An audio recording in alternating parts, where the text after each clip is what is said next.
Rádio Elétrica orgulhosamente apresenta Sarau Elétrico Clarice Lispector, com Luiz Augusto Fischer, Diego Grando e Kátia Suman. Convidada especial, Diana Corso. Canja musical, Elisa Meneghetti. Realização, Rádio Elétrica Corporation. Olá, rádio ouvintes, telespecs, bem-vindos. Começando mais uma edição do nosso Sarau Elétrico. Estamos em dezembro, né? O ano já... Ai, não vamos falar nisso, mas tá tudo certo. E queria saudar a nossa convidada aqui, Diana Corso. Tudo bem, Diana? E aí? Oi. Tudo jóia? Tudo, né? Tudo, né? Pois é. Alegre, onde a segunda onda fez que foi, acabou não fundo, a primeira, estamos aqui, né? Estamos aí, né? Estamos em plena onda. É uma onda que não tem fim, né? Não, é um tsunami. Agora, tu vê, tem gente que é especializada em longas enormes, né? Tipo a filha do Fernando Gabeira, né? A guria vai surfar, a louca que vai mudando de assunto, vai surfar lá em Nazaré, numa praia que tem ondas, assim, que... Onde? Numa praia chamada, acho que é Nazaré. Nazaré, perto de Cidreira ali. Cidreira e Saída.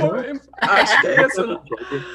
Cara, mas são ondas assim, ó, que só de olhar no vídeo já dá vontade de sair correndo. Tá, mas esquece. Uns 40 metros, mais ou menos. É uma coisa absurda. E a guria se especializou nisso, entendeu? É isso, a gente pode se especializar em onda atrás de onda. Tá. Olha, nós vamos precisar nos especializar em tsunami.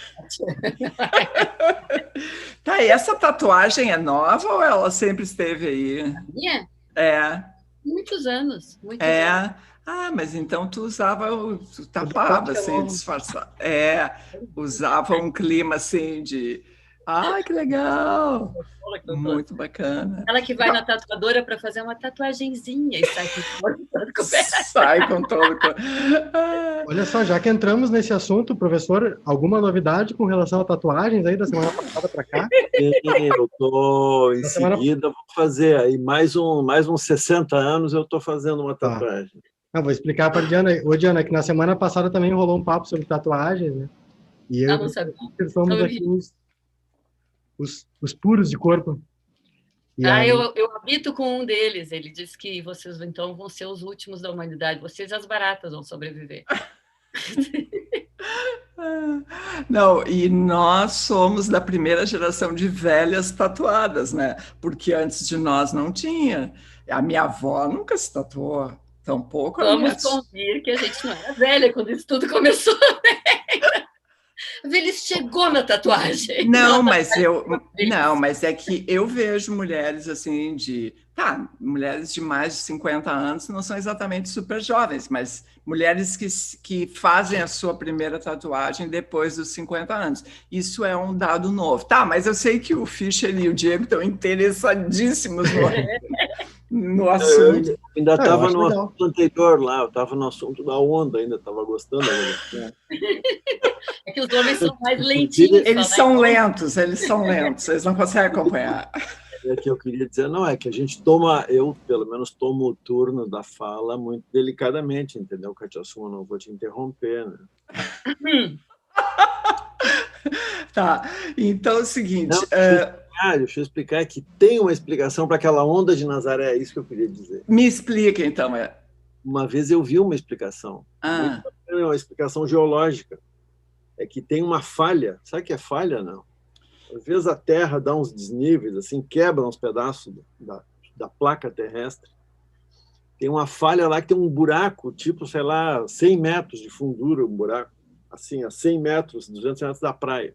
Então, aquela onda ela forma porque o movimento do mar mesmo faz aquilo ali. Então, é só essa minha pequena contribuição. Muito obrigado. Desculpa. Uma contribuição geológica, né? O professor que fez geologia, né, professor? Como todos os ripongas dos anos 70. 2 anos. Aquela saudosa cadeira de falhas 1, né? Falhas 1, falhas 2. Não, olha aqui, ó, em matéria de nome de cadeira, a geologia é imbatível. Por exemplo, a gente fazia uma cadeira chamada Mineralogia dos Minerais de Minério. Como assim?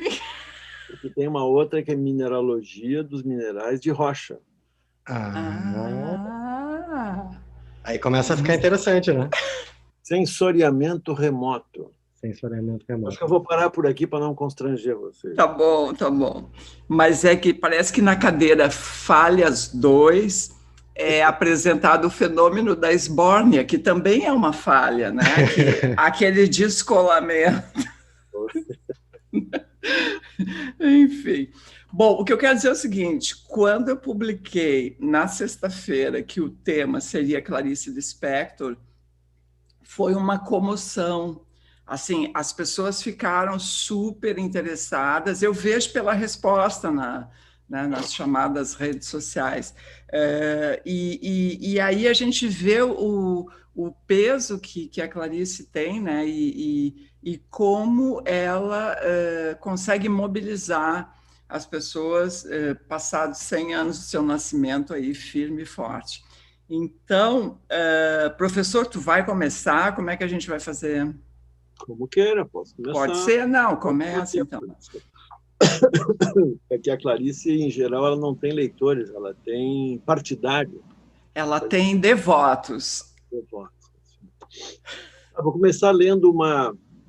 A Clarice foi jornalista por muitos anos, escreveu muitas coisas, e ela fez muitas entrevistas, não lembro para que revista ela fazia isso, a revista Manchete, anos 60. E ela tem uma entrevista com o Érico Veríssimo, que é, enfim, só por uma curiosidade para fazer um laço aqui com a nossa província, né?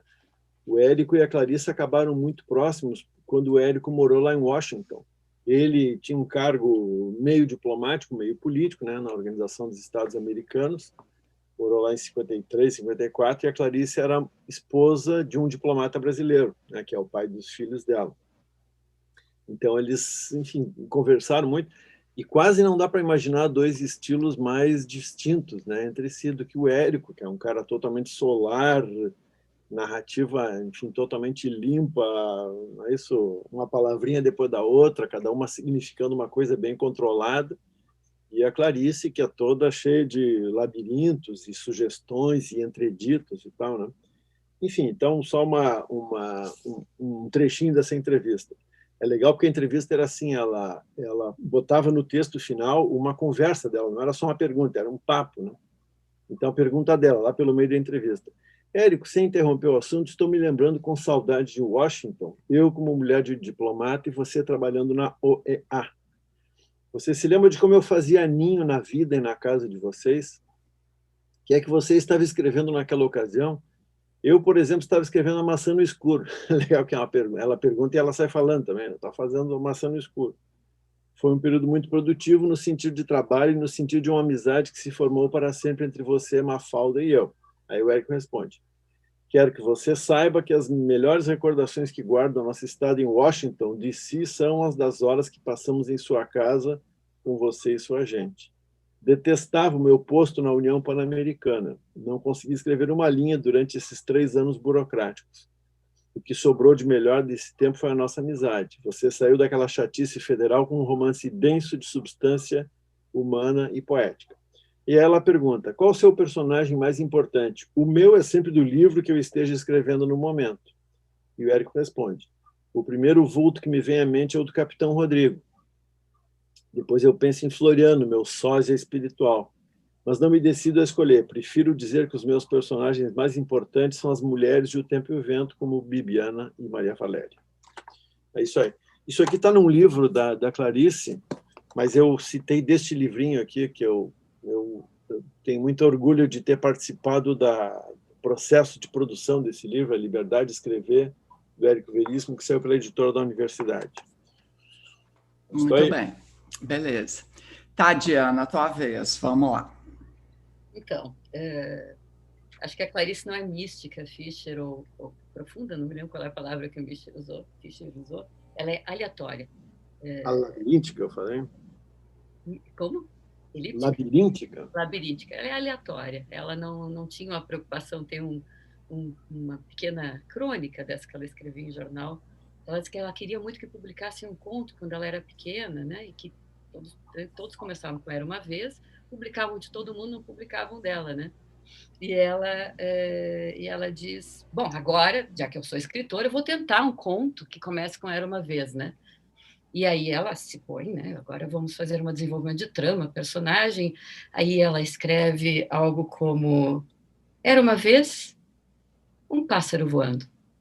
Então, ela não tem essa. Por isso que muita gente consulta a Clarice quase como I Ching, né? Bíblia, abre uma página e ali eu me vejo refletido. Porque realmente o texto dela é de uma poesia que convida a pessoa a se perder ali dentro, né? Mas o que eu mais gosto da Clarice, na verdade, não é isso. Eu gosto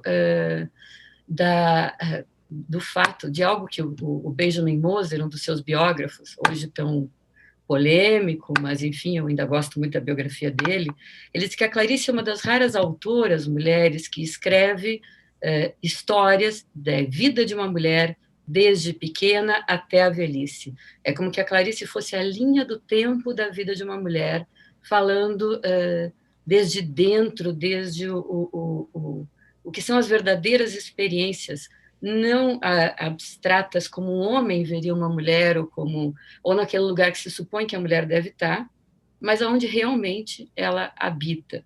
Por isso que eu quero começar com uma história. Eu gosto muito de quando a Clarice conta histórias de personagens femininas, porque ela não tem vergonha, ela é muito orgânica, como uma mulher verdadeira.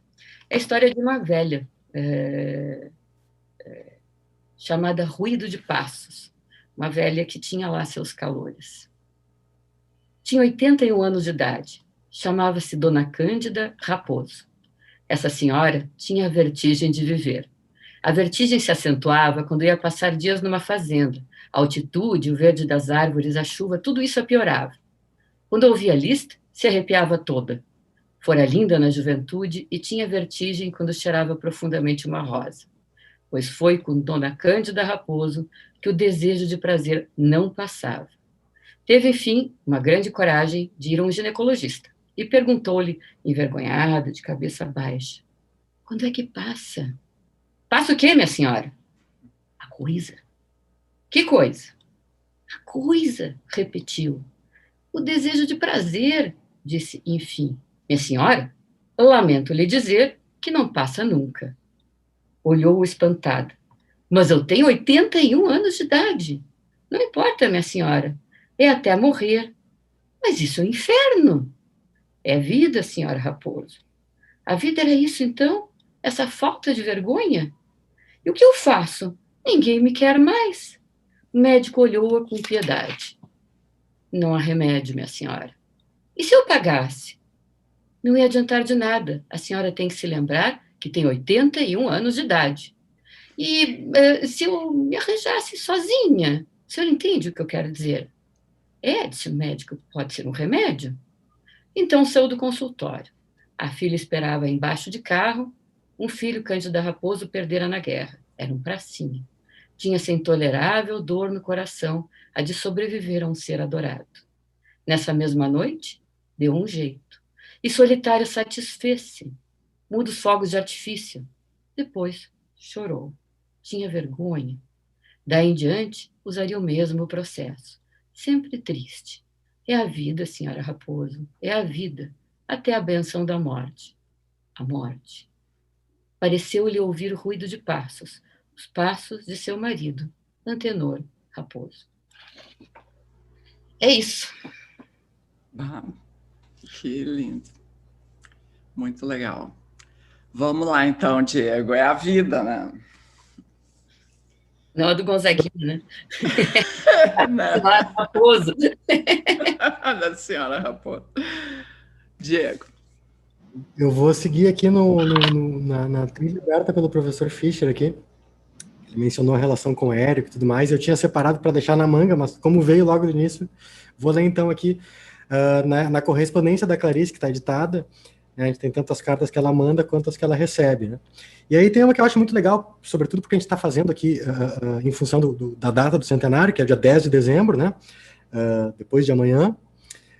E então eu vou ler um trecho aqui de uma carta do Érico, que é datada de 9 de dezembro de 1958. Então é o Érico escrevendo para Clarice, né, portanto, datando a carta da véspera do aniversário. Enfim, ele começa, não vou ler essa parte aqui, chamando ela de comadre, porque eles de fato, né, o Érico e a Mafalda viraram, como é que a Clarice convidou eles para serem padrinhos laicos, né, porque era uma coisa sem na igreja. Enfim, ele lamenta que a correspondência deles está meio, né, não acontecendo e tudo mais, e aí ele vai contar um pouco de planos aqui, tem duas coisas que eu acho legais aqui. Vamos todos bem e já nos preparando a sério para a viagem. Sairemos do Rio no dia 11 de fevereiro a bordo do Frederico C, e nosso primeiro porto de desembarque será Portugal. Lá tenho, segundo dizem as más línguas, muitos leitores. Meu editor português recebeu uma carta minha em que lhe pedia que reduzisse ao mínimo os festejos. E sabes que me respondeu? Que a recepção ia ser fabulosa, começando com um microfone a bordo do vapor na chegada. E mais, a inauguração de um salão com uma conferência e um coquetel, tarde de autógrafo, um banquete. Santo Deus, o que eu quero mesmo é ver Portugal. Depois seguiremos, aliviados, já se vê, para a Espanha e tudo mais. Ele vai contando um pouco mais desse roteiro da viagem, e aí ele volta para falar uma coisa específica que eu queria trazer aqui. Quero te contar uma história. Logo que cheguei ao Brasil, sondei o Bertazzo, né, que é o Henrique Bertazzo, né, diretor da Editora Globo, sobre a possibilidade de publicarmos um dos teus livros, o de contos ou, de preferência, o romance. O Bertazzo, sem pestanejar, respondeu, mas é claro, manda buscar os originais. O diabo é que fui informado de que o Simeão de maneira nenhuma largaria os originais dos contos, que, segundo me disseram, estavam já compostos. Ou seja, é uma briga editorial, né, para ver quem vai publicar. Quanto ao romance, a civilização brasileira, o anunciava, motivo por que nos retraímos. Ultimamente tenho bombardeado o representante desses editores aqui com perguntas. Quando sai o livro? No momento, não sei em que pé está o assunto.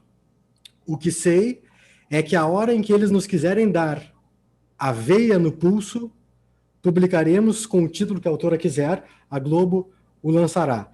A Veia no Pulso tem uma história muito engraçada que na correspondência da Clarice com A Veia no Pulso é o primeiro título da Maçã no Escuro, que vai sair em 61.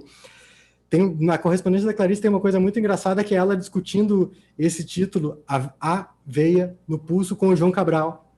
E aí ela muito receosa porque formava ali, acusavam de formar o cacófato, né, que é quando junta ali sílabas de duas palavras e forma.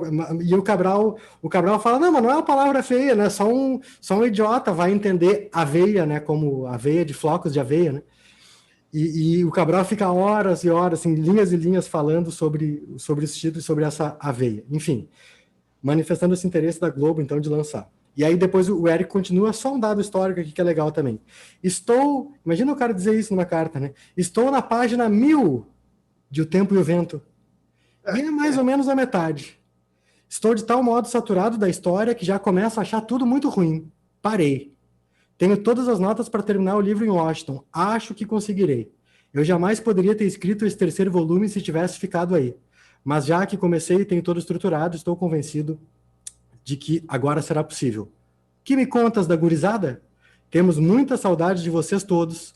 Os valentes são sempre lembrados no solar dos veríssimos. Aí ele fica mais mandando abraço e beijo para todo mundo, mas aí segue essa conversa que é pessoal, mas ao mesmo tempo tem várias coisas históricas super interessantes, editoriais e tudo mais, que eu achei que seria legal trazer para reforçar esse vínculo aí também da Clarice com o Érico Veríssimo, com o Rio Grande do Sul e tudo mais. Legal.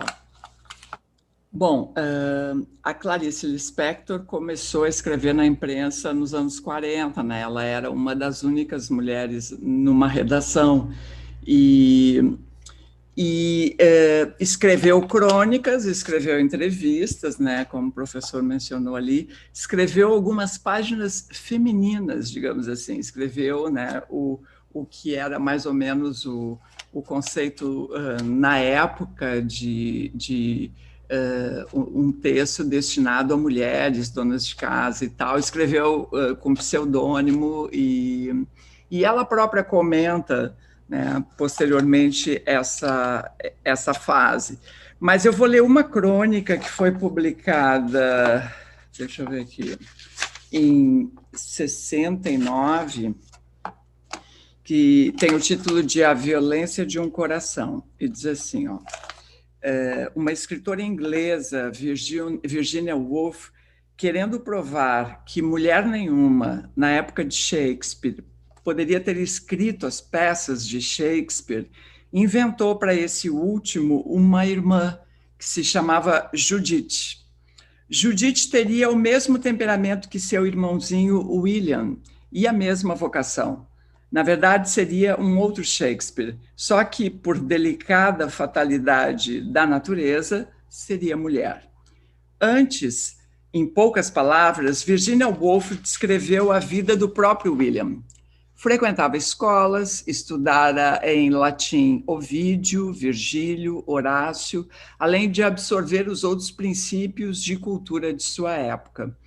Em menino, caçara coelhos, perambulara pelas vizinhanças, espiara bem o que queria espiar, armazenando infância. Isso digo eu. Como rapazinho, foi obrigado a casar-se por questão de honra, um pouco apressadamente demais. O casamento forçado e prematuro fez nascer nele uma grande vontade de escapar. E ei-lo a caminho de Londres, em busca da sorte. Como depois foi posteriormente provado, William tinha gosto por teatro. Começou, então, por empregar-se como olheiro de cavalos à porta de um teatro.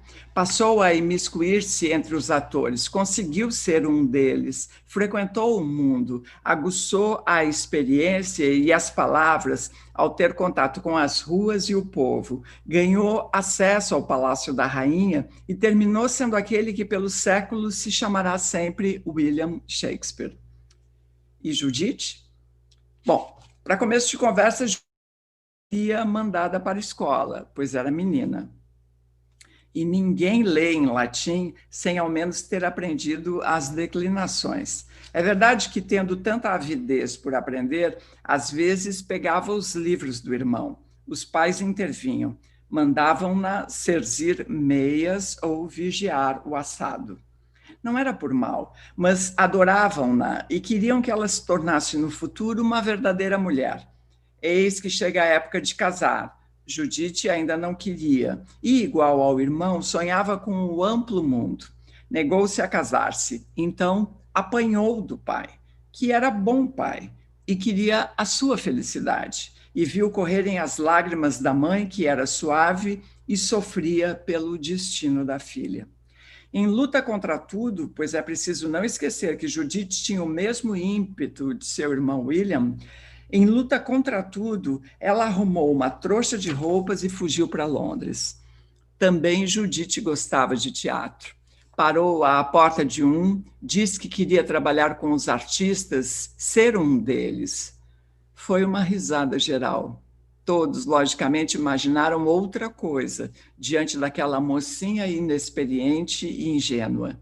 Sem dinheiro, sem comida, sem emprego, restava-lhe andar pelas ruas. Finalmente, alguém, e era um homem, teve pena dela, através da qual, quero dizer, da pena, em breve, Judith esperava um filho.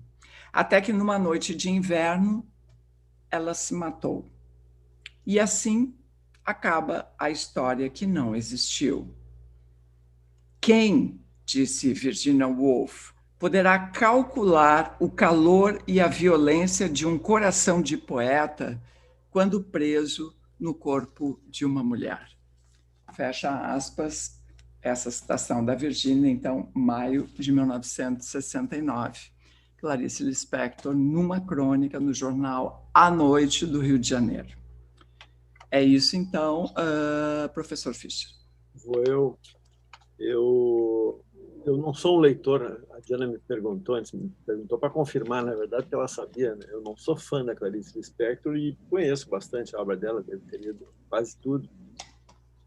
Mas eu tenho uma questão com ela que sempre que eu leciono alguma coisa relativa, quando eu entro no programa e tal, e eu passo a Clarice em revista, eu tento mostrar assim, que a minha questão com ela é que ela, frequentemente, não sempre, né, mas em alguns momentos, ela vai armando a narrativa de tal maneira que ela desarma a tua possibilidade de olhar para aquilo de longe. Eu não sei se é porque eu tenho, sei lá, um temperamento assim, enfim, sei lá o que é, mais realista. Acho que não é isso, não. Mas eu acho que, enfim, tem a ver com essa sensação assim de falta de ironia dela, sabe? Então, agora eu vou dizer o contrário. Eu gosto de coisas dela em que um pouco de ironia aparece. Ironia que eu quero dizer não é no sentido de fazer piada. Ironia é simplesmente no sentido de tomar distância das coisas, né? De olhar para uma coisa e ver que aquela coisa não é o centro do mundo e tal, né? Então, eu vou ler uma crônica dela, que é meio conto, mas foi publicado como crônica lá dos anos 60 também, que eu acho que expressa bem esse lado dela que eu gosto. Se chama O Morto no Mar da Urca. Eu estava no apartamento de Dona Lourdes, costureira, provando o meu vestido pintado pela Oli, e Dona Lourdes disse: morreu um homem no mar, olha os bombeiros. Olhei e só vi o mar, que devia ser muito salgado, mar azul, casas brancas. E o morto em salmoura. Não quero morrer, gritei-me muda dentro do meu vestido. O vestido é amarelo e azul. E eu, morta de calor, não morta de mar azul. Vou contar um segredo. Meu vestido é lindo e não quero morrer. Na sexta-feira o vestido estará em casa e no sábado eu o usarei. Isso aqui é legal também porque lembra de um tempo que não existe mais, né? Que tu ia na casa da costureira provar o vestido e tal, né? Havia costureira nos bairros, né? A vizinha era uma costureira, chegava a senhora lá para provar o vestido. Bom, enfim, eu vou usar então no sábado, né? Sem morte, só mar azul. Existem nuvens amarelas? Existem douradas. Eu não tenho história. O morto tem? Tem. Foi tomar banho de mar na Urca, o bobo, e morreu. Quem mandou? Eu tomo banho de mar com cuidado, não sou tola, e só vou à Urca para provar vestido. E 3 blusas. S, a inicial do nome, né? S foi comigo. Ela é minuciosa na prova. E o morto, minuciosamente morto, vou contar uma história. Era uma vez um rapaz novo ainda que gostava de banho de mar. Daí ele foi numa manhã de quarta-feira para a Urca. Na Urca, nas pedras da Urca, eu não vou porque está cheio de ratos. Mas o rapaz não ligava para os ratos, nem os ratos ligavam para ele. O casario branco da Urca. Isso ele ligava. Então tinha uma mulher provando um vestido e que chegou tarde demais. O rapaz já estava morto, salgado. Tinha piranha no mar? Fiz que não entendi. Não entendo mesmo a morte. Um rapaz morto, morto de bobo que era. Só se deve ir à Urca para provar vestido alegre. A mulher que sou eu só quer alegria. Mas eu me curvo diante da morte, que virá, virá, virá. Quando? Aí é que está, pode vir a qualquer momento. Mas eu, que estava provando vestido no calor da manhã, pedi uma prova de Deus. E senti uma coisa intensíssima, um perfume intenso demais de rosas. Então tive a prova, as 2 provas, de Deus e do vestido. Sem querer ser chato, mas viu que aqui tu enxerga assim, ela se aproximando e se distanciando dos fatos e dos sentimentos, inclusive no tempo, né? Porque às vezes ela narra dentro da cena e às vezes ela sai volta para o presente, né? Aqui onde está o leitor e diz, né? Eu estava provando e tal, e de repente ela está lá dentro provando. Bom, tá, agora o final do conto eu vou parar de falar. Só se deve morrer de morte morrida, nunca de desastre, nunca de afogação no mar. Eu peço proteção para os meus, que são muitos, e a proteção, tenho certeza, virá. Mas e o rapaz e sua história? Capaz de ser estudante, nunca saberei. Fiquei apenas olhando o mar e o casario. Dona Lourdes, imperturbável, perguntando se apertava mais na cintura. Eu disse que sim, que cintura é para se ver apertada. Mas estava atônita no meu vestido lindo. Isso está neste livro aqui, que é um nome que eu acho que sempre está errado, mas não está, é assim mesmo, onde estivestes de noite, uma segunda pessoa do plural, né? Certo, então. Diana, vamos lá. Ficha, é difícil não gostar dela lendo isso, né?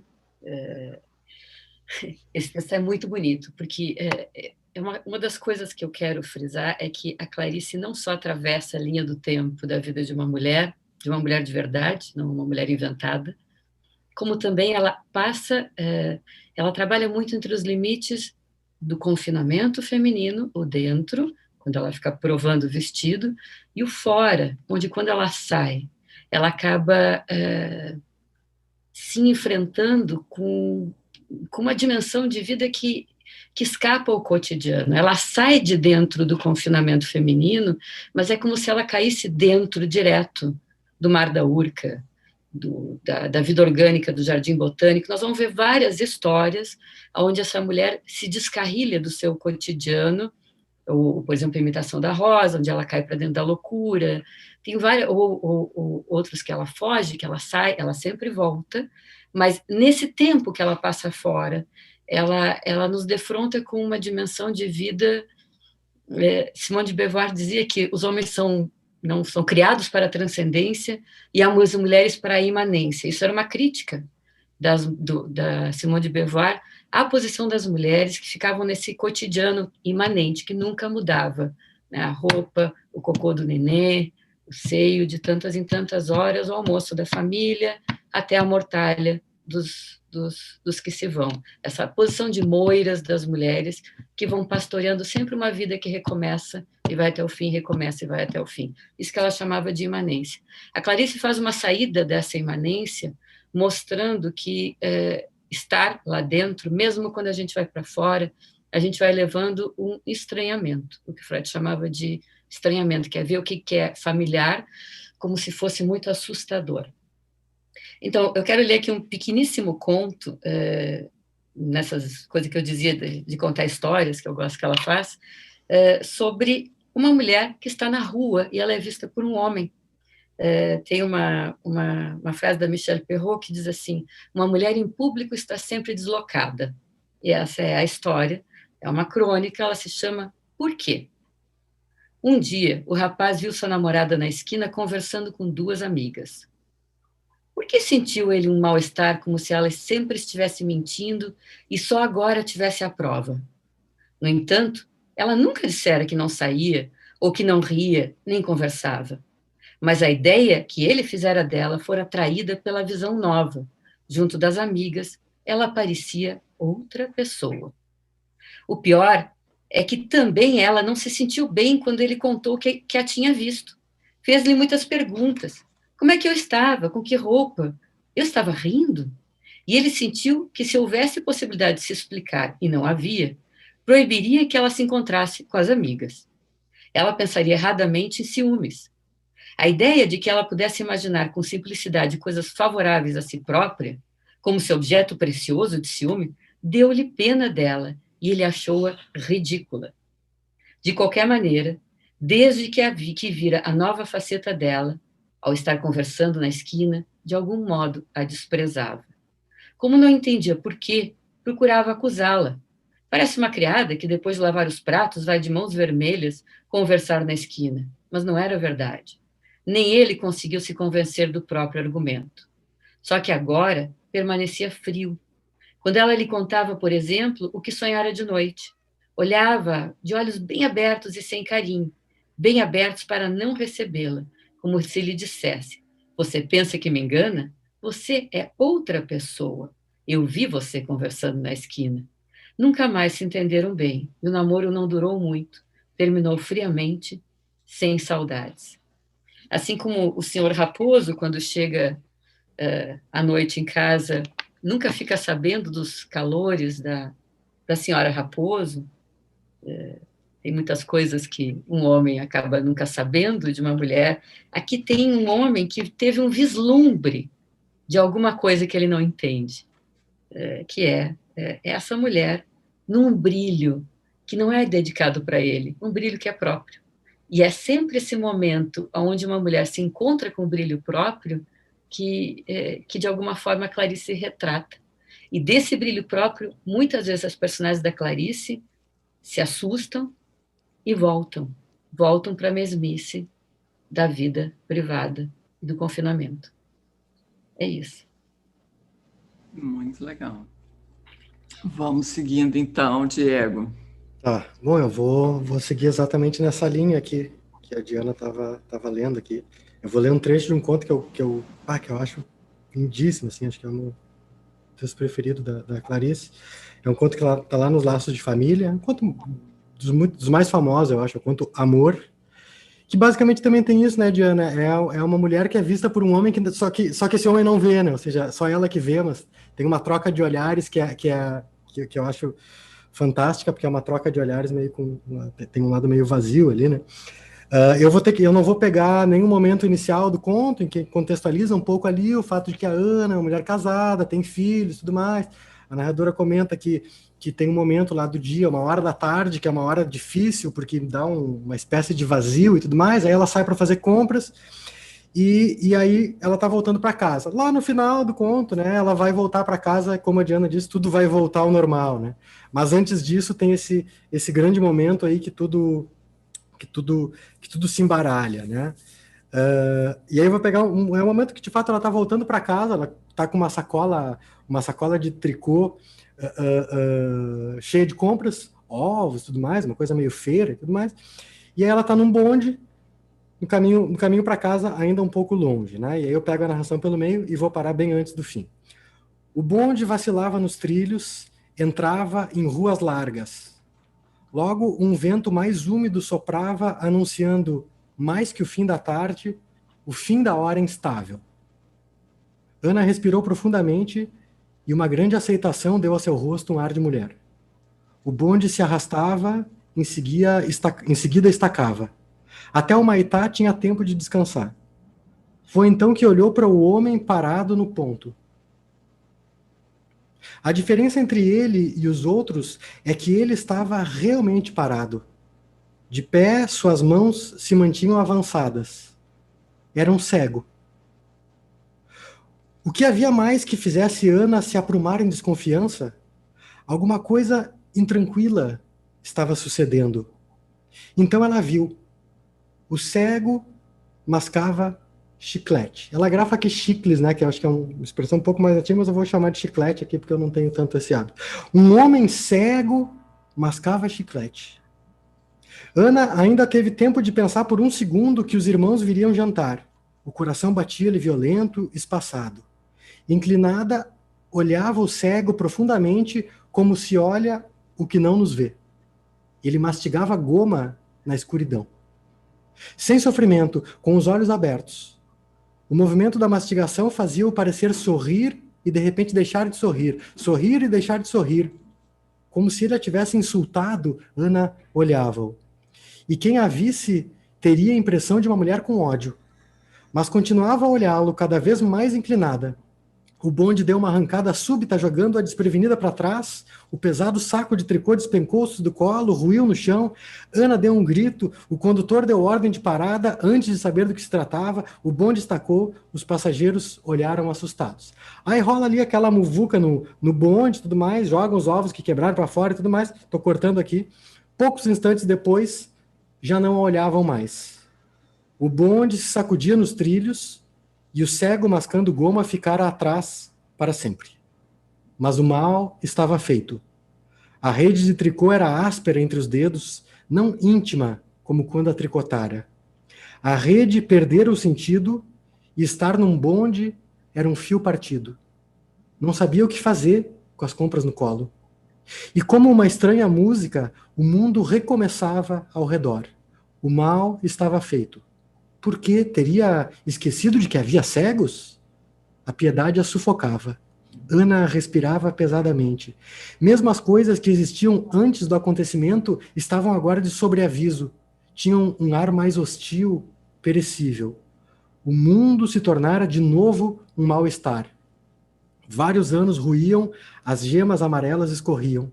Expulsa de seus próprios dias, parecia-lhe que as pessoas na rua eram periclitantes, que se mantinham por um mínimo equilíbrio à tona da escuridão. E por um momento, a falta de sentido deixava-as tão livres que elas não sabiam para onde ir. Percebeu uma ausência de lei, foi tão súbito que Ana se agarrou ao banco da frente como se pudesse cair do bonde, como se as coisas pudessem ser revertidas com a mesma calma com que não o eram. O que chamava de crise viera afinal. E sua marca era o prazer intenso com que olhava agora as coisas, sofrendo espantada. O calor se tornara mais abafado, tudo tinha ganho uma força e vozes mais altas. Na rua Voluntários da Pátria, parecia prestes a arrebentar uma revolução. As grades dos esgotos estavam secas, o ar empoeirado. Um cego mascando chiclete mergulhara o mundo em escura sofreguidão. Em cada pessoa forte havia a ausência de piedade pelo cego, e as pessoas assustavam-na com o vigor que possuíam. Junto dela havia uma senhora de azul com um rosto. Desviou o olhar depressa. Na calçada, uma mulher deu um empurrão no filho. 2 namorados entrelaçavam os dedos sorrindo. E o cego? Ana caíra numa bondade extremamente dolorosa. Ela apaziguara tão bem a vida, cuidara tanto para que essa não explodisse, mantinha tudo em serena compreensão, separava uma pessoa das outras, as roupas eram claramente feitas para serem usadas e podia-se escolher pelo jornal o filme da noite. Tudo feito de modo a que um dia se seguisse ao outro. E um cego, mascando goma, despedaçava tudo isso. E aí ela vai seguir mais um tempo e tudo mais, vai ter aquele momento maravilhoso, é a grande viagem psicodélica que acontece na literatura brasileira, acho que é a Ana no Jardim Botânico, depois que ela desce, ela perde o ponto, ela desce no Jardim Botânico, e aí ela fica ali enlouquecida com as coisas. Viajandão. Para por aqui. Viajando, não, ela viaja total, né? E aí depois volta para casa e vê aquilo, né? Vê a vida. Agora uma culpa, né? Sempre essa culpa carregando. Se chicotear. Bom, eu vou seguir daqui agora. Eu me lembro de ter ouvido ou lido isso, talvez ela falando naquelas entrevistas que ela dava, assim, que tem um célebre naquela TV Cultura, né? E eu me lembro disso, dela dizer assim, que o jeito que ela escrevia e que ela estava acostumada e gostava era assim, com a máquina de escrever no colo e os filhos correndo e gritando em volta. E era assim que ela escrevia, entendeu? Isso era assim, tipo, era o ambiente em que fluía a coisa, não precisava modificar, porque, bom, cada um tem os seus rituais, né? Tem gente que consegue escrever até com música, eu acho incrível isso, né? Mas, enfim, e essa coisa, então, de mulher, mãe, filho, essas demandas todas aparecem sempre na escrita dela. E aqui eu vou ler 2 cartas também desse livro, né, que é o Correspondências, em que o Diego já mencionou, né, em que aparece aqui troca de mensagens com várias pessoas, as enviadas e as recebidas.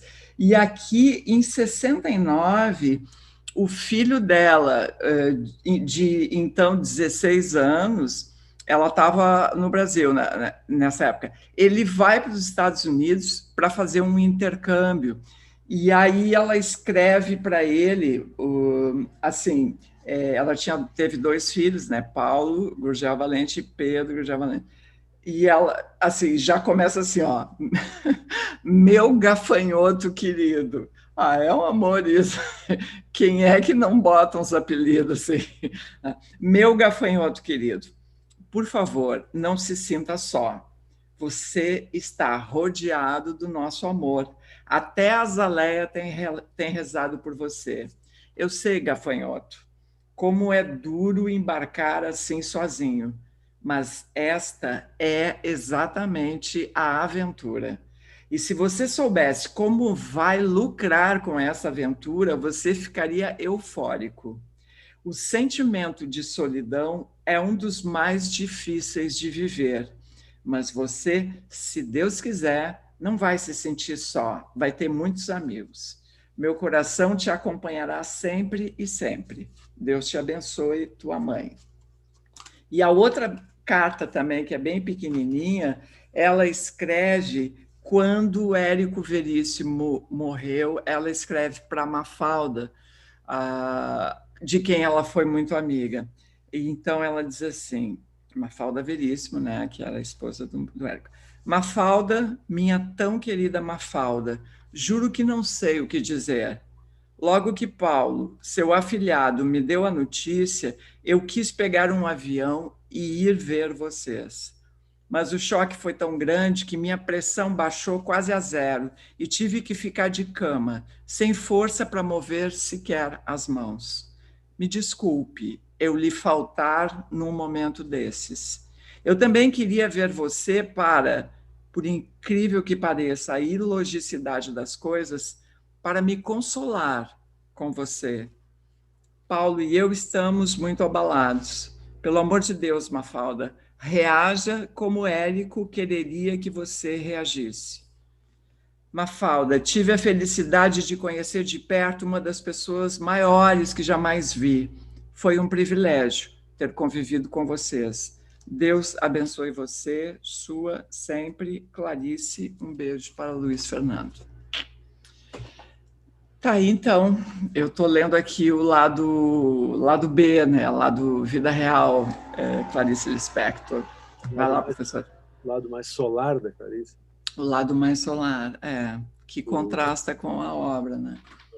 Eu tenho muitos amigos que são apaixonados pela literatura da Clarice, né? Um deles é o Luciano Alabarce, que uma vez até nós não estávamos juntos nessa, Cátia? Estava, sim, na leitura de uma peça de teatro. Não, era a peça era do Caio. Não, eram trechos de texto da Clarice que a gente leu. Mas foi essa que foi, digamos assim, de onde surgiu o Sarau. Que foi lá no Teatro Usina do Teatro Elis Regina, que estava em construção. Mas aquilo era Clarice ou era Caio Fernando Abreu? Era Caio, tá, esquece. Não, a Véia Gagá é um clássico das lives. O Caio deve muito, reconhecia uma dívida grande com a Clarice, né? Não, mas eu ia dizer que eu estou citando isso porque, enfim, eu já vi assim, pessoas que são realmente encantadas com a literatura dela, e o Luciano era um. Mas o que o Luciano fez uma vez, ele fez uma seleção de trechos metanarrativos de muitos lugares da obra da Clarice, assim, de romances, de contos, de crônica, e aí a gente fez uma leitura dramática, teve toda uma encenação numa daquelas salas lá em cima na usina, sabe, aquelas salinhas que eram pequenininhas, assim, uma coisa meio sufocante que hoje em dia seria impensável, hoje na pandemia seria impensável, né? Mas enfim, eu estou contando tudo isso, mas não é disso que eu queria falar, eu quero ler um trecho agora que é o seguinte: hoje em dia a Clarice, depois desse papel enorme que ela teve como, enfim, de certa forma, assim, como libertadora, né, das obrigações sociais, localistas e bababá que a literatura brasileira sempre teve, e evidentemente desse papel fortíssimo que ela teve no movimento feminista em sentido amplo, ela hoje em dia tem sido arguída de fora para dentro de escritoras, digamos assim, periféricas. A palavra não é boa, mas, enfim, de escritoras que vêm da periferia ou que se identificam como negras ou etc. Né? Porque a Clarice tem várias passagens que são em que ela naturaliza a presença de empregada. Eu vou ler uma dessas, que é um texto acho que da Descoberta do Mundo, né? É um texto de 25 de novembro de 67. Eu vou ler só um pedaço, são 5 pedaços nesse dia aqui. Chama A Mineira Calada. Aninha é uma mineira calada que trabalha aqui em casa. E quando fala, vem aquela voz abafada. Raramente fala. Eu, que nunca tive empregada chamada Aparecida, cada vez que vou chamar a Aninha, só me ocorre chamar Aparecida. Foda isso aqui, né? Foda. Um nome genérico, assim, né? É que ela é uma aparição muda. Aparecida, aparição. Um dia de manhã, eu estava arrumando um canto da sala e eu bordando no outro canto. De repente, não de repente, nada de repente nela. Tudo parece uma continuação do silêncio. Continuando depois do silêncio, veio até mim a sua voz. A senhora escreve livros? Respondi um pouco surpreendida que sim. Ela me perguntou, sem parar de arrumar e sem altear a voz, se eu podia emprestar-lhe um. Eu fiquei atrapalhada. Fui franca, disse-lhe que ela não ia gostar de meus livros porque eles eram um pouco complicados. Foi então que, continuando a arrumar, e com voz ainda mais abafada, respondeu: gosto de coisa complicada. Gosto de coisas complicadas. Não gosto de água com açúcar. É bonito aqui, né? Porque tem aqui o giro é o da guria, né? Da Aninha. Enfim, o texto segue, assim, às vezes ela tem momentos muito piores que eu não estou lendo aqui, né? Mas piores no sentido de naturalizar, assim, meio de apagar, de fazer a empregada doméstica, enfim, ficar na paisagem apenas, né? Mas é isso aí. Hoje em dia tem, inclusive, não, ela não participou conosco ainda, né? A Dalva Soares. Ainda não, mas vai participar. E tem uma outra lá do Rio que se chama Tânia, esqueci o sobrenome agora, que as duas separadamente tiveram a ideia de escrever contos como se fossem as empregadas domésticas mencionadas nas crônicas da Clarice, que seria, enfim, o reverso dessa história. Era uma mentalidade da época, né? Se a gente pensar até hoje, os prédios são construídos, eu acho que ainda tem o cubículo aquele que eles chamam de dependências de empregados, né? Área de serviço, que é um cubículo sem janela, né? Acho que ainda tem essa mentalidade, assim, né? A classe mais alta, assim, não consegue viver sem uma legião de empregados, porque não consegue lavar o próprio banheiro, porque imagina, vai botar a mão na... Como assim, né? Eu me lembro de um folder que eu recebi há algum tempo de uma obra, assim, de um prédio super, assim, cada apartamento era não sei quantos milhões, e a grande novidade era que o prédio tinha, assim, vestiário para os funcionários, né? Então, assim, desloca, mas ele está colocado como uma grande vantagem do prédio, assim, uma coisa muito, muito estranha, de fato, que confirma exatamente isso, né? Assim. Diana Corso, é a Diana agora, né? Eu fiquei meio... a Diana, vamos lá. Então, Fischer, assim, há uns 2 ou 3 anos atrás, eu decidi começar a me preparar para escrever algo e fazer algo em torno do centenário da Clarice. E eu fiquei lendo e lendo, e confesso que esse negócio das grandes cenas, né, trágico-poéticas da Paixão Segundo GH se darem no quartinho da empregada, envolvendo uma nojenta barata, me barrou. Eu fiquei um tempo divorciada dela, pensando o que eu quero com essa burguesa metida besta, enfim, o que é isso no Brasil de ficar nesse momento trabalhando isso. Depois passou, no sentido de que eu pude transcender É a mesma coisa que quando a gente entra em contato, eu me lembro que lendo a obra do Monteiro Lobato, quando eu vi coisas que eu não tinha visto quando eu era criança, né, que era as formas como se referia a tia Anastácia, né, nós passamos um longo tempo também sem poder continuar a leitura, e depois tivemos sempre que discutir como é que a gente fazia para lidar com isso, né, quando aparecia. Né.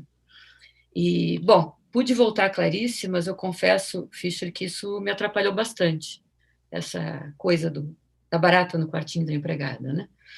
Mas tive que voltar, porque ela tem uma narrativa sobre o que acabou sendo compreendido como discurso, o que seria uma literatura feminina, que eu vejo na Lúcia Berlin, que eu vejo na Virginia Woolf, que eu vejo na Toni Morrison, uma maravilhosa descoberta recente, enfim, que eu vejo na Margaret Atwood. Eu vejo em algumas autoras que é engraçado, muitas contistas, né? As mulheres não partem do pressuposto de que o outro tem muito tempo para nos ler.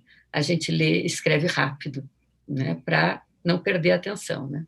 Mas, bom, essas mulheres acabam podendo falar justamente disso que o Diego falava, que é essa sensação de estranhamento que eu falava também, isso para onde a mulher vai quando os ovos se quebram, né? Quando ela percebe esse olhar, não olhar.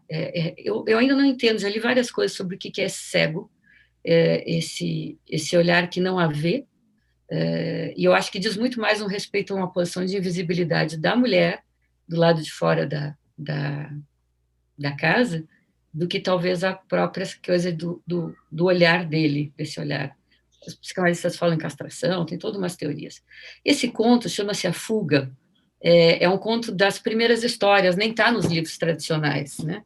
Clarice começa a escrever essas coisas estranhésimas com 19 anos, né? O Perto do Coração Selvagem é descrito por uma menina de 19 anos. Esse texto não sei de quando é, porque ele é das primeiras histórias, não está arrolado em nenhum dos livros de conto.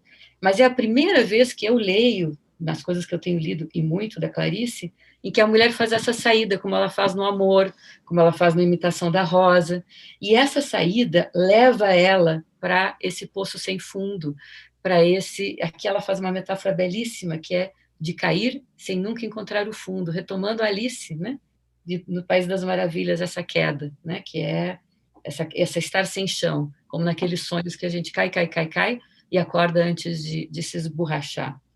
É a história de uma mulher que resolve fugir. Ela foge de casa, claro que depois ela volta, porque ela foge e não sabe para onde ir, né? Mas eu vou escrever, eu vou ler só um trechinho que fala desse lugar para onde uma mulher acaba indo quando ela quer fugir da imanência, da continuidade dos dias no lar.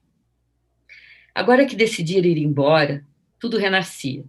Se não estivesse tão confusa, gostaria infinitamente do que pensara ao cabo de 2 horas. Bem, as coisas ainda existem. Sim, simplesmente extraordinária descoberta. Há 12 anos era casada e 3 horas de liberdade restituíam-na quase inteira a si mesma. Primeira coisa a fazer era ver se as coisas ainda existiam. Se representasse num palco essa mesma tragédia, se apalparia, beliscaria para saber se desperta. O que tinha menos vontade de fazer, porém, era de representar. Não havia, porém, somente alegria e alívio dentro dela, também um pouco de medo e 12 anos. O mar revolvia-se forte, e quando as ondas quebravam junto às pedras, a espuma salgada salpicava-a toda. Ficou um momento pensando se aquele trecho seria fundo, porque tornava-se impossível adivinhar. As águas escuras, sombrias, tanto poderiam estar a centímetros da areia, quanto esconder o infinito. Resolveu tentar de novo aquela brincadeira, agora que estava livre. Bastava olhar demoradamente para dentro da água e pensar que aquele mundo não tinha fim. Era como se estivesse se afogando e nunca encontrasse o fundo do mar com os pés. Uma angústia pesada. Mas por que a procurava, então? A história de não encontrar o fundo do mar era antiga, vinha desde pequena. No capítulo da força da gravidade, na escola primária, inventaram um homem com uma doença engraçada. Parece citando Calvino aqui. Com ele, a força da gravidade não pegava. Então ele caía para fora da Terra e ficava caindo sempre, porque ela não sabia lhe dar um destino. Caía aonde? Depois resolvia. Caindo. Continuava caindo, caindo e se acostumava. Chegava a comer caindo, dormir caindo, viver caindo até morrer. Talvez esse seja como vive uma mulher. E continuaria caindo, mas nesse momento a recordação do homem não a angustiava e, pelo contrário, trazia-lhe um sabor de liberdade há 12 anos não sentido, porque seu marido tinha uma propriedade singular. Bastava sua presença para que os menores movimentos do seu pensamento ficassem retolhidos. A princípio isso lhe trouxera certa tranquilidade, pois costumava cansar-se pensando em coisas inúteis, apesar de divertidas. Agora a chuva parou. Só está frio e muito bom. Não voltarei para casa. Ah, sim, isso é infinitamente consolador. Ele ficará surpreso? Sim, 12 anos pesam como quilos de chumbo. Os dias se derretem, fundem-se e formam um só bloco, uma grande âncora. E a pessoa está perdida. Seu olhar adquire um jeito de fundo, de poço fundo. A água escura e silenciosa, seus gestos tornam-se braços brancos e ela só tem um medo na vida, que alguma coisa venha transformá-la. Os desejos são fantasmas que se diluem mal, se acende a lâmpada do bom senso. Se diluem mal, se acende a lâmpada do bom senso. Por que os maridos são o bom senso? O seu é particularmente sólido, bom e nunca erra. Das pessoas que só usam uma marca de lápis e dizem de cor o que está escrito na sola dos sapatos. Você pode perguntar-lhe sem receio qual o horário dos trens, o jornal de maior circulação e mesmo em que região do globo os macacos se reproduzem com maior rapidez. Ela ri. Agora ela pode rir. Eu comia caindo, dormia caindo, vivia caindo. Vou procurar um lugar onde pôr os pés. Achou tão engraçado esse pensamento que se inclinou sobre o muro e pôs-se a rir. Um homem gordo parou a certa distância olhando-a. O que é que eu faço? Talvez chegar perto do homem gordo e dizer: meu filho, está chovendo. Não. Melhor. Meu filho, eu era uma mulher casada e sou agora uma mulher. Pôs-se a caminhar e esqueceu o homem gordo. É isso. Muito bom. Seguimos, então, com o Diego Grando. Eu vou ler uma crônica aqui da Clarice do Jornal do Brasil, lá de 67. E, enfim, não vou dizer nada muito relevante com isso, mas eu adoro esses momentos de olhar para previsões do futuro feitas no passado, né? Não é propriamente uma grande previsão, mas é muito legal pensar, quer dizer, é horrorizante pensar o que ela vai dizer aqui. O título é Daqui a 25 anos. Então, de 67, ela está projetando aqui, a gente tem agora 53 anos em relação ao que ela está dizendo aqui. Enfim, perguntaram-me uma vez se eu saberia calcular o Brasil daqui a 25 anos. Nem daqui a 25 minutos, quanto mais 25 anos. Mas a impressão, desejo, é de que num futuro não muito remoto, talvez compreendamos que os movimentos caóticos atuais já eram os primeiros passos afinando-se e orquestrando-se para uma situação econômica mais digna de um homem, de uma mulher, de uma criança. E isso porque o povo já tem dado mostras de ter maior maturidade política do que a grande maioria dos políticos, e é quem um dia terminará liderando os líderes. Daqui a 25 anos, o povo terá falado muito mais. Mas se não sei prever, posso pelo menos desejar. Posso intensamente desejar que o problema mais urgente se resolva, o da fome. Muitíssimo mais depressa, porém, do que em 25 anos, porque não há mais tempo de esperar. Milhares de homens, mulheres e crianças são verdadeiros moribundos ambulantes que tecnicamente deviam estar internados em hospitais para subnutridos. Tal é a miséria que se justificaria ser decretado estado de prontidão, como diante de calamidade pública. Só que é pior. A fome é a nossa endemia. Já está fazendo parte orgânica do corpo e da alma. E na maioria das vezes, quando se descrevem as características físicas, morais e mentais de um brasileiro, não se nota que, na verdade, se estão descrevendo os sintomas físicos, morais e mentais da fome. Os líderes que tiverem como meta a solução econômica do problema da comida serão tão abençoados por nós, como, em comparação, o mundo abençoará os que descobrirem a cura do câncer. E, enfim, não é um problema propriamente resolvido, né? Muito pelo contrário. É o que temos. É o que temos. Em matéria de país, né? Chegou a dar a impressão de que a gente tinha resolvido. Num certo momento, A gente melhorou muito nisso, né, Diego Grande? Eu estava, justamente, quando estava lendo e separando aqui, eu estava pensando justamente nas tuas falas, né, professor? Parecia que ia dar certo, né? Até um pouco tempo atrás parecia que ia dar certo. Né? Essa sensação horrível, né? Agora, de novo, a gente vivendo essa burrice, além de tudo, é uma coisa burra, assim, que te obriga a funilar o pensamento, né? Eu estava conversando com meus filhos, aí, falando isso, de puta, quando a gente está terminando a ditadura, tem uma sensação tão boa de, puta, vou me livrar dessa chatice de Grenal, sabe, só tem dois lados e tal. Voltamos para este buraco, Katia Suma. Voltamos e o buraco está mais fundo, né? Sei lá. Porque não tem, parece que não há saída, assim, para onde se Só olha. uma coisa, Katia Suma, eu quero agora denunciar aqui. Denúncia. Tua incredulidade. Os caras já estão começando a vacina, Katia Suma. Mas tu acha... Setembro e a vacina está rolando já, Kátia. Mas está rolando, mas assim, professor, as vacinas, em geral, têm no mínimo 5 anos de teste. Porque aí eles dão a vacina, daqui 5 anos, ninguém começa a ter sequela. Porque só ondas... A talidomida não foi assim. Porque só ondas negativas, Kátia. Não, tá, vocês querem acreditar que a vida é linda e que tem um pote de ouro no fim do arco-íris? Tudo bem. Não tem, Kátia. No fim do arco-íris tem a vacina esperando ali, ó.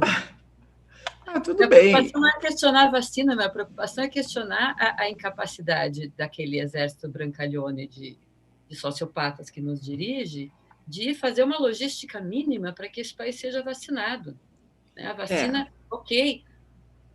Primeiro tem que ter a vacina, minha gente. Vamos se acalmar. Está tendo, Kátia Summan. Está tendo, mas não acabou os testes ainda, não se sabe a eficácia.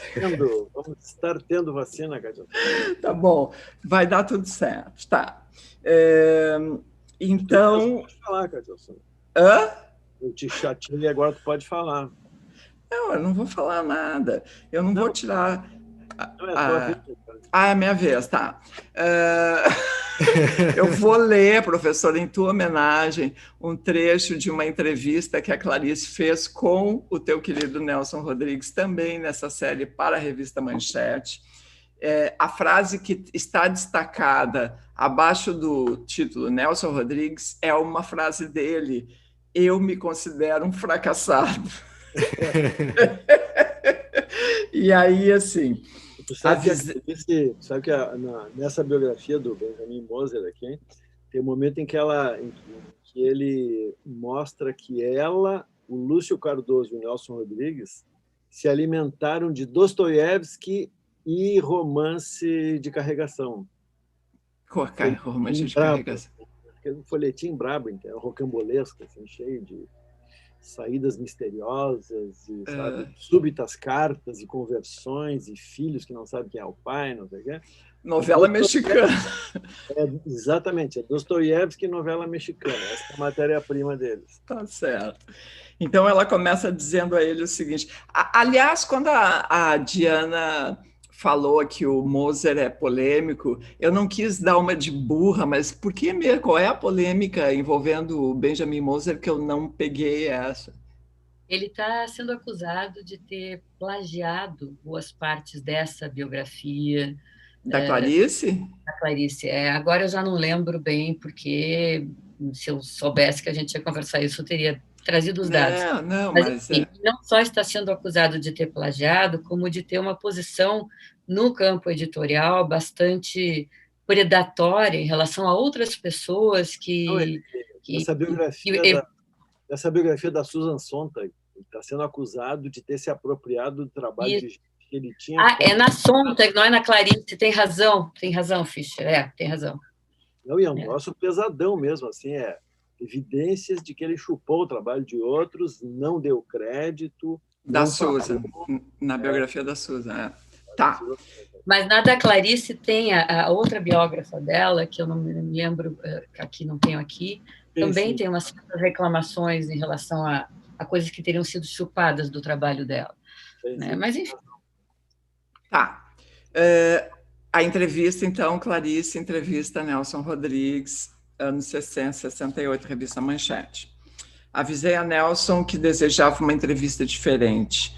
É um homem tão cheio de facetas que lhe pedi apenas uma, a da verdade. Ele aceitou e cumpriu. Primeira pergunta, você é de esquerda ou direita? Eu me recuso absolutamente a ser de esquerda ou de direita. Eu sou um sujeito que defende ferozmente a sua solidão. Cheguei a essa atitude diante de duas coisas, lendo 2 volumes sobre a Guerra Civil na história. Verifiquei, então, o óbvio, ululante. De parte a parte, todos eram canalhas. Rigorosamente todos. Eu não quero ser nem canalha da esquerda, nem canalha da direita. Nelson, você se referiu à solidão. Você se sente um homem só? Do ponto de vista amoroso, eu encontrei Lúcia. E é preciso especificar: a perfeita solidão exige uma companhia ideal. Ah, Nelson, isso é tão verdadeiro. Eu gosto ela vai fazendo comentários. E ele: mas diante do resto do mundo, eu sou um homem maravilhosamente só. Uma vez fiquei gravemente doente para morrer. Recebi, em 3 meses de agonia, 3 visitas, uma por mês. Note-se que minha doença foi promovida em primeiras páginas. Aí eu sofri na carne e na alma essa verdade intolerável: o amigo não existe. E, finalmente, mas você tem sucesso real, e sucesso vem quando se dá alguma coisa aos outros, você dá. Eu tenho, diz o Nelson, o que eu chamaria de amigos desconhecidos. São sujeitos que eu nunca vi, que cruzam comigo numa esquina, numa retreta, num velório. Certa vez fui a uma capelinha ver um colega morto. Eram 2 horas da manhã. Uma mocinha saiu do velório ao lado com um caderninho na mão. Fez uma mesura para mim e disse: quero ter a honra de apertar a mão do autor de A Vida Como Ela É, e me pediu o autógrafo. Eu senti que estava vivendo um momento da pobre ternura humana. Eis o que eu queria dizer: o amigo possível e certo é o desconhecido, com que cruzamos por um instante e nunca mais. A esse podemos amar e por esse podemos ser amados. O trágico na amizade é o dilacerado abismo da convivência. Aí, então, Nelson Rodrigues, na entrevista, gostou, né, professor, do teu querido Nelson Rodrigues? Esse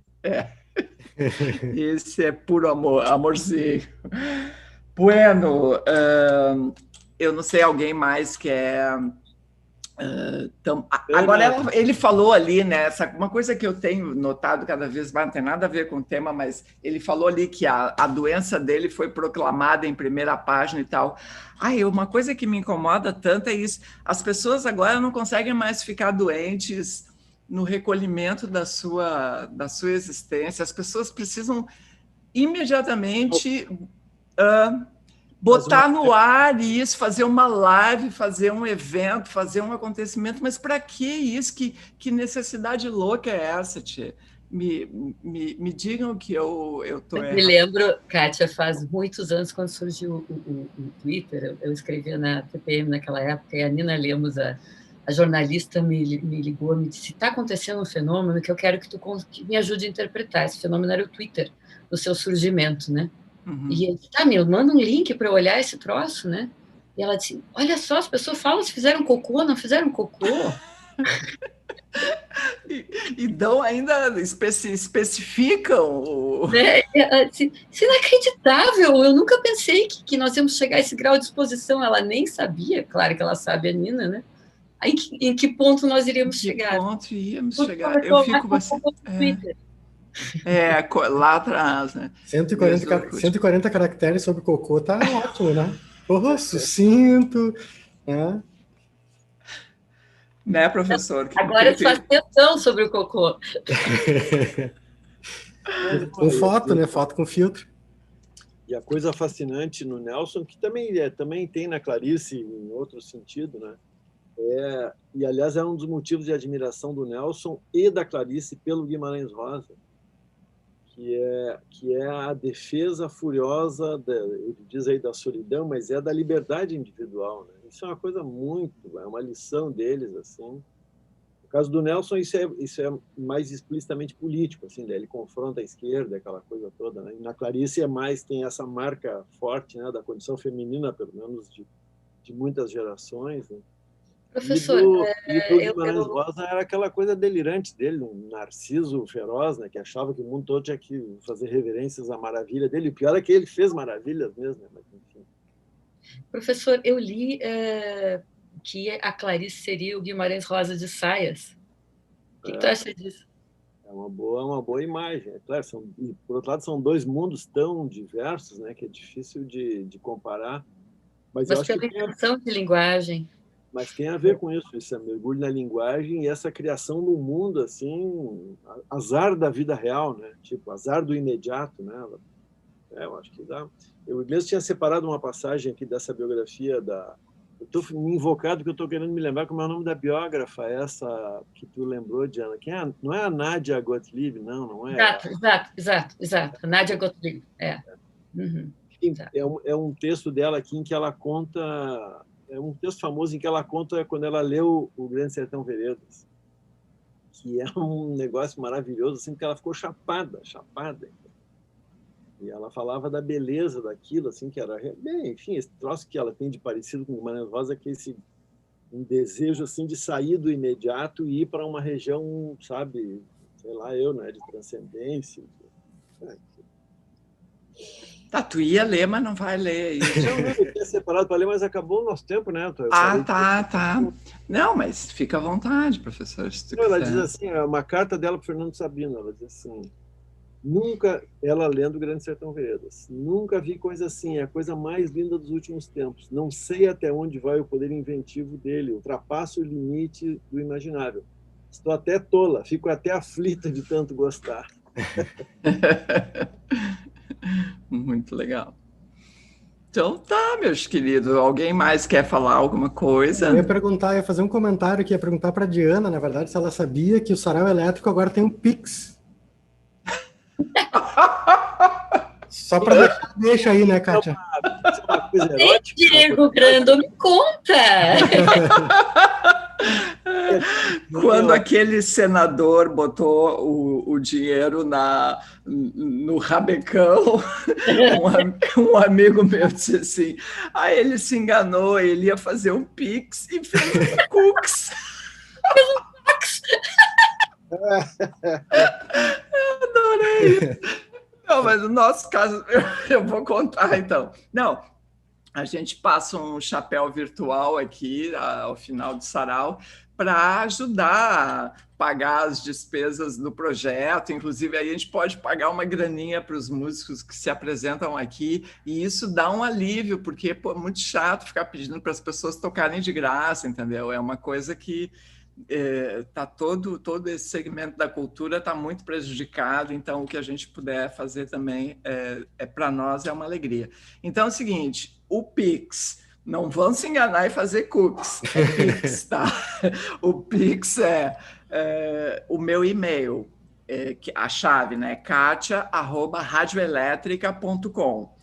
Ou as pessoas que não têm Pix, que são contra o Pix, que não querem saber de Pix, podem depositar direto na conta do Banco do Brasil, que está aqui embaixo na descrição do vídeo. Detalhe, os nomes das pessoas que contribuíram, apoiaram na semana anterior, eu boto nos créditos. E o Banco do Brasil, que é uma chinelagem enorme, quando eu vou olhar o meu extrato, vem só um pedaço do nome da pessoa. E aí uma ouvinte me escreveu, falou, meu nome fica truncado. Falei, pois é, o nome era Palombini, vinha Palombi. O Banco do Brasil economiza letras na palavra, entendeu? E aí, então, eu queria dizer que quem faz o depósito pelo Banco do Brasil pode ter o seu nome eventualmente truncado, mas me manda um e-mail que eu boto direitinho e a gente agradece muito. Qualquer contribuição é bem-vinda, 5 pila, 10 pila, 50 mil reais, tá tudo bem, tá? Muito obrigado. Kátia, se tu tiver a conta Ouro Plus, aí tem direito a ter o nome completo no extrato. Ficar tranquilo. A minha conta é a mais chinelo, que tem só metade das letras. Tem uns 5 ou 6 dígitos a mais. Né? Então tá, vamos acreditar que vai vir a vacina vai funcionar e a conta vai ficar cheia de letra. Vamos agradecer a Diana, que é uma leitora aguda, pertinaz e perspicaz da Clarice, que abrilhantou a nossa conversa aqui. Muito, muito mesmo. Abrilhantou é algo que eu vivi para ouvir. Obrigada. Então tá, querida Diana, muito obrigada mesmo, foi lindo. Gurias, tudo de bom. Na próxima nós vamos ter que falar desse livro aqui. Vocês já viram esse livro? Ai, não, da Lelei. O livro é maravilhoso, da Lelei Teixeira. Nós vamos ter que convidar ela para vir aqui para o Sarau. Ai, vamos. Ela participou uma vez lá no Ocidente, né? Ai, eu quero. Qual é a editora, professora? Ela chama Publicato. Publicar. Ah, eu sei qual é, do Vitor. Tá. Eu também Legal. quero fazer um merchandising aqui. Faz. Vai lá. É esse livro, não sei se está sendo visto, um livro da... Mais pertinho aqui da... Mais pertinho, é A Pontuação do Silêncio. Lisboa, aqui, ó. O livro da Noeli Teixeira Lisboa, A Pontuação do Silêncio, uma análise discursiva da escrita de Clarice Lispector. É um trabalho teórico, e eu li muitos trabalhos teóricos sobre Clarice, e esse é muito, muito bonito. Só para fechar, Clarice nos mostra que há, sim, uma possibilidade de marcarmos o silêncio através da pontuação, e nos leva, por meio dela, da pontuação, ao encontro daquilo que as palavras não alcançam, o indizível ou o silêncio fundante, o real do discurso. Muito bonito o trabalho de leitura da nossa conterrânea aqui, Noeli Lisboa. Ela é irmã do Ney Lisboa? Não sei, acho que... Deve ser, né? Acho que sim. Esse é o mestrado dela, isso é uma forma de mostrar como os mestrados são relevantes. Então, tá aí o trabalho da Noeli, é um exemplo. Que legal. Então tá, meus queridos, agradeço a todos e eu vou chamar aqui a nossa canja de hoje, que é uma querida que já fez várias vezes a canja lá no Ocidente, né? A Elisa Meneghetti. Fala, professor. O Ocidente fez 40 anos, Kátia Soma. O Ocidente fez 40 anos, dia 3, parabéns. Puxa, 40 anos, mas a festa vai ser forte o ano que vem. Com a vacina. Todo mundo levando uma vacina na testa na chegada. Eu que pago, vou pagar uma rodada de vacina para todo mundo. Tá, mas voltando aqui. Elisa Meneghetti, uma jovem cantora, intérprete, ela é maravilhosa, canta muito e ela, então, vai fazer a nossa canja de hoje. Ficou muito feliz de ser uma noite dedicada a Clarice Lispector. Então, queridos, fiquem com a Elisa Meneghetti. Bye, bye. Beijos. Tchau, Diana. Obrigada. Tchau, tchau, tchau.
desses arranha feito farpa.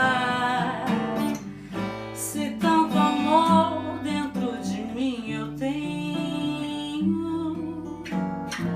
e no entanto eu continuo inquieta, é que eu preciso que o Deus venha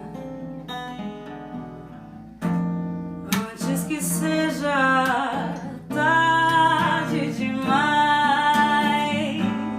Corro perigo como toda pessoa que vive, e a única coisa que me espera é o inesperado. Mas eu sei que vou ter paz antes da morte, que vou experimentar um dia o delicado da vida. Vou aprender como se come e vive, o gosto da comida. Corro perigo como toda pessoa que vive, e a única coisa que me espera é o inesperado. Mas eu sei que vou ter paz antes da morte, que vou experimentar um dia o delicado da vida. Vou aprender como se come e vive, o gosto da comida.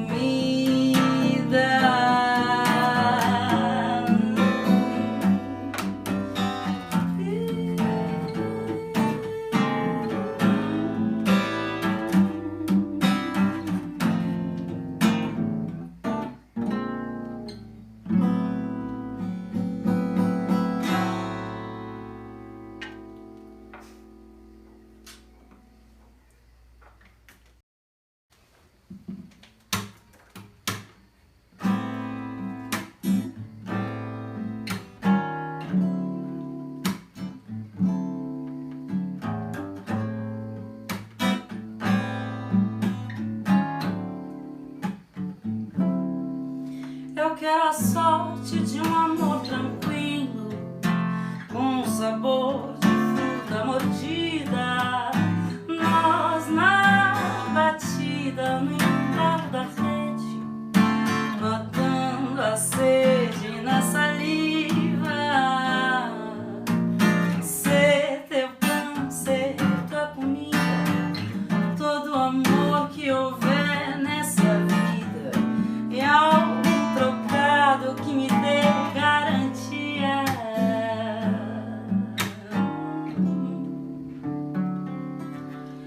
E ser artista do nosso convívio, pelo inferno e céu de todo dia, pra poesia que a gente não vive, transformar o tédio em melodia. Ser teu pão, ser tua comida, todo o amor que houver nessa vida, e algum veneno anti-monotonia.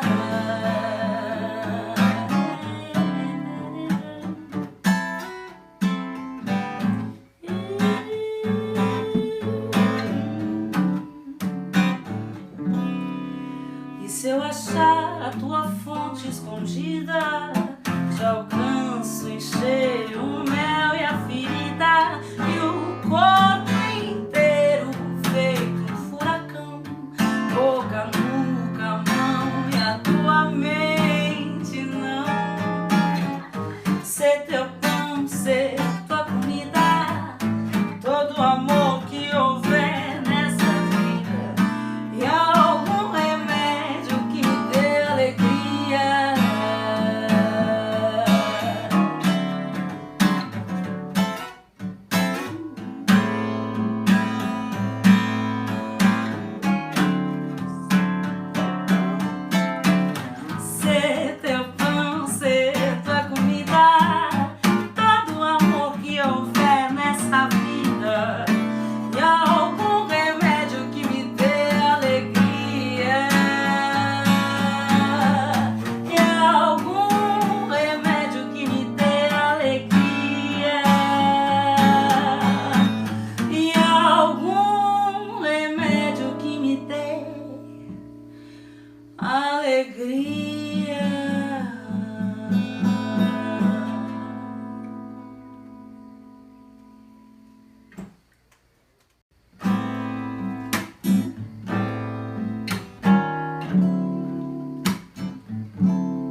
quero a sorte de um amor tranquilo, com sabor de fruta mordida. Nós na batida, no entrave da rede, matando a sede na saliva. Ser teu pão, ser tua comida, todo o amor que houver nessa vida, e algo trocado que me dê garantia.